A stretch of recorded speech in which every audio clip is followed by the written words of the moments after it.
Yep, got it.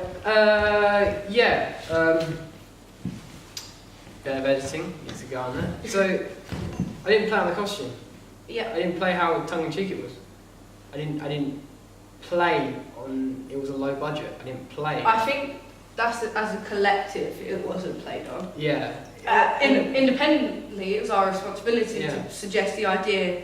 And this task was to be realise that you didn't do that. Did you realise that you didn't play on the costume? Did you realise you didn't play on any of this? I think this is the first time I've done a piece without a director, so I've never seen it as my job to see. Yeah.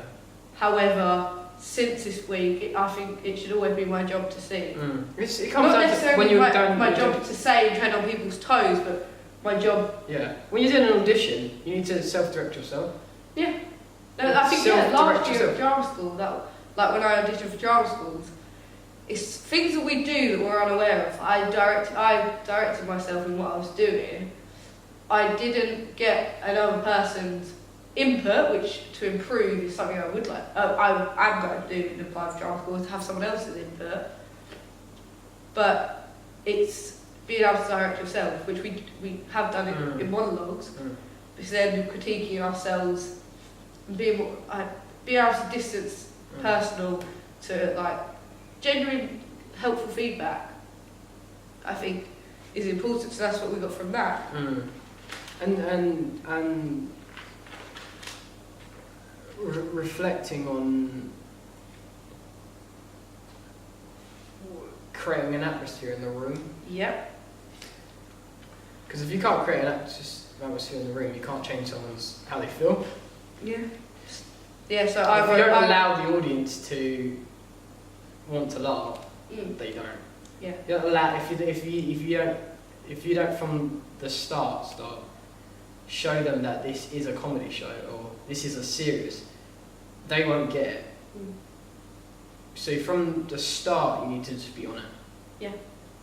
Just on it as much as like we didn't. So we had a preset, and the preset made it unclear because we knew our director watched the performance, and our director came in and we played it the fact that they were walking into. We'd never met them, and it was someone coming in. Yeah, and because some people didn't 100% give into it. Play on it. You felt the change because it was like, oh, the director's in. This is serious. It was very uncertainty.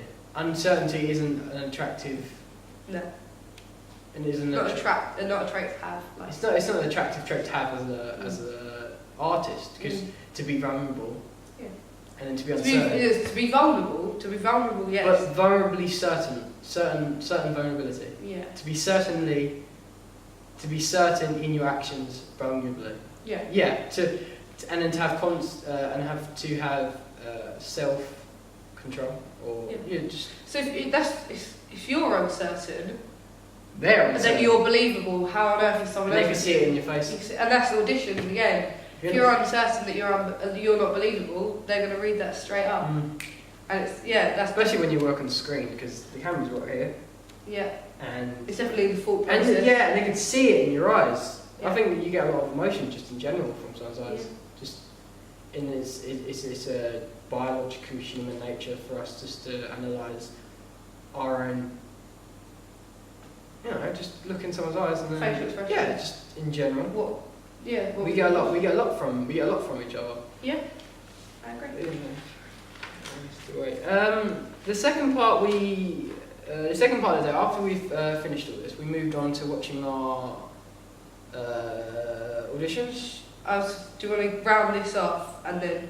Yeah, go on. Do the audition. So I think from that priority week, if all this is going to be on the website, and I feel like I want to go in so much more depth of it, but I think it really did. When you come down to it, we could be here for a good 4, 5, 6, 7 hours, just on this subject, because there's a million things that can crop up and like just reflecting on doing this podcast. There's a million things that right now I'm just like, oh yeah, I did learn that. Do you know what I mean? It's a million things that it sort of just picks up if you start having a conversation about something, which is a very, very sort of nice sort of settling in sort of thing, if you get what I'm saying. Yeah. No, I felt from doing each piece, I feel we've progressed. We've been able to see the different types, different like classical, period text, and contemporary. We've been able to see that, not have such a negative view on, oh, we won't be able to handle classical. Like we've done the Bacchae. Yeah, we've done Roman. Bacchae, yeah, Bacchae. Going right from the very beginning of theatre, where it's come, how it's developed, the similarities that you can see with screenplay, how much it's very much like Roman, you see the action. Stage play, it's similar to Greek, where you don't necessarily see the action, but you're told about it, and the story is carried through the dialogue, and it's noticing, giving comparisons, and there will always be like comparisons in where we've come from, where we're going to, where we are right now in theatre. And I think that would really establish it for me, having the independence with directing, being able to see, have a vision, just things that I wouldn't necessarily notice that I was doing, and then being able to put a name on them. I think, yeah, what about you? Yeah. No, yeah. You agree? I'm on your lines, yeah.